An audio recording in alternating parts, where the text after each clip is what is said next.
రైతు భరోసా పంట పెట్టుబడి సాయాన్ని సంక్రాంతి నుంచి అమలు చేస్తామని తెలంగాణ ప్రభుత్వం ఆల్రెడీ ప్రకటించింది. అయితే రీసెంట్గా సమావేశమైన cabinet sub committee Rythu Bharosa పథకాన్ని జనవరి 14వ తేదీ నుంచి అమలు చేయాలని నిర్ణయించింది.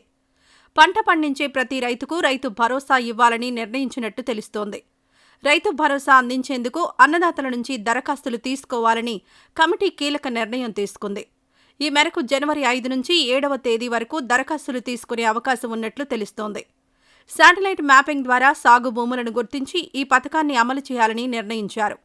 ధరణి ప్రకారం 1,53,00,000 ఎకరాల వ్యవసాయ భూమి ఉందని, అందులో సాగు భూములు 1,30,00,000 ఎకరాలు ఉందని గుర్తించారు. వాటికే రైతు భరోసా ఇవ్వాలని ప్రభుత్వం నిర్ణయించుకుంది. ఈ మేరకు ఈ రోజు సాయంత్రం తెలంగాణ కేబినెట్ సమావేశమై పథకంపై నిర్ణయం తీసుకోనున్నట్లు తెలుస్తోంది. భూమి లేని నిరుపేద కుటుంబానికి 6,000 చొప్పున ఏడాదికి 2 సార్లు ఇవ్వాలనే విషయం మీద, కొత్త రేషన్ కార్డుల జారీ, ఇందిరమ్మ ఇళ్ల నిర్మాణానికి సాయం, అర్హుల గుర్తింపు వంటి అంశాలపైన నేటి కేబినెట్ భేటీలో కీలక నిర్ణయాలు తీసుకోనున్నారు.